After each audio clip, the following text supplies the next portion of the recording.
So, it's 1 a.m. here. I just finished Edward Norton's Hulk, which exists in its own special limbo because of rights issue. I would be very interested what exactly the problem was, the difference was between Norton's vision and Marvel's vision, Disney Marvel's vision, because this Hulk is the Hulk on screen. It is rough, it is strong, it is tragic. You can feel the pain of Hulk, the anger. It's beautiful. Now, it also is in a limbo, not just because the rights issue, so it's both part and not part of the MCU, but because the timeline. It probably takes place in 2008, but maybe in 2011. You see, we see two dates in the entirety of the movie. The first sighting of the escaped Hulk from 2006, and the last date we are shown is 2007. Adding to that the 150 something day of without incident part, it puts this circa to 2008 when this movie was released. But the general says it was 5 years ago that Edward Norton's Hawk escaped. So the whole experiment happened. So we have a little bit of inconsistency inside. We don't really have to give a crap. And after this, the Hulk is a non-character. So, spoiler. What we have here, the enemy is kind of the general, okay, whatever. And we also have Bronsky, who becomes the Abomination. The chemistry between any of the characters in the movie is beautiful. It works. And the design of the Abomination is great. Yes. And not just that, the whole of the movie looks lived in. I guess the part in Brazil was shot at location.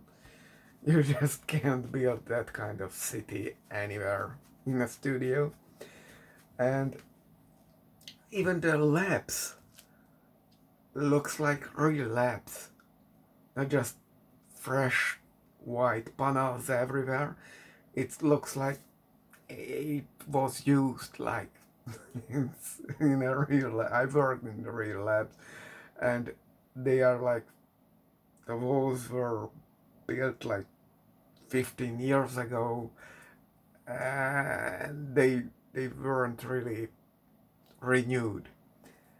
So yeah, that's about that. The fight scenes, that's just genius level.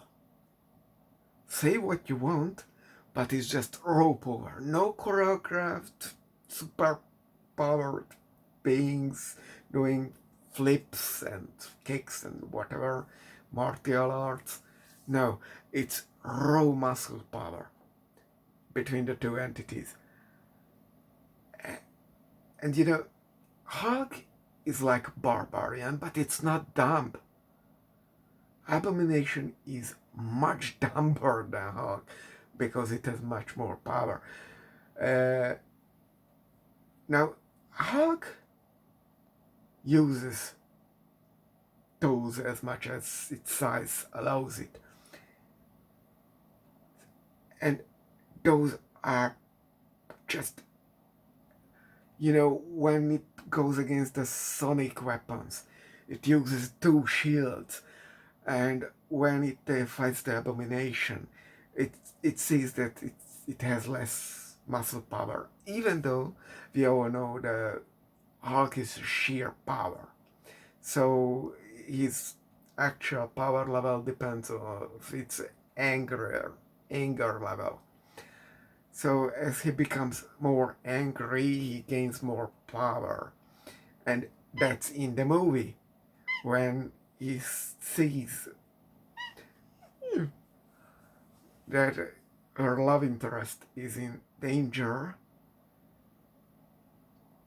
he gains more power and has more chance against the abomination, all that kind of stuff, the military and all that. So he tears apart at one point a police car and uses it as gloves to deal bigger blows. Yes, that's why we are here. So this movie is part science fiction, part horror, and you have the eyes shot from the series. It's great, and it's full-on action movie, and I would categorize it as a double-A movie. It's not triple-A extravaganza. It's a bit of raw. It's dirty. It's not studio shots. Love it. Absolutely love it. It's almost as long as Iron Man, but in Iron Man I felt the 2 hours. Here it was like 90 minutes. Now, there is where Mr. Stern, also called Mr. Blue, gets infected with the Hulk blood and turns into, I have no idea what. Then we have a after credit scene. It's before the credit, but we learn from that this takes place somewhere after Iron Man, because Tony Stark is referred to have a persona, Iron Man. And in Iron Man we heard from Samuel L. Jackson that there is the Avengers Initiative. And in this one we hear about the Super Soldier Project, which is revived by the General and again cancelled. Frozen, if you want.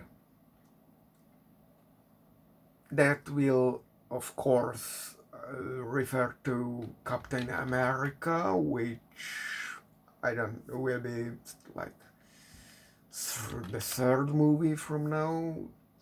I try to go for the moment both by release and thematical way. Either way, we are still not knowing anything about that Avengers Initiative, for which Tony Stark is going to consult with the General. So that's where we are at the moment. I love this movie. And it's too bad Edward Norton just left the whole franchise, but we will see how it turns out. And now I go to sleep.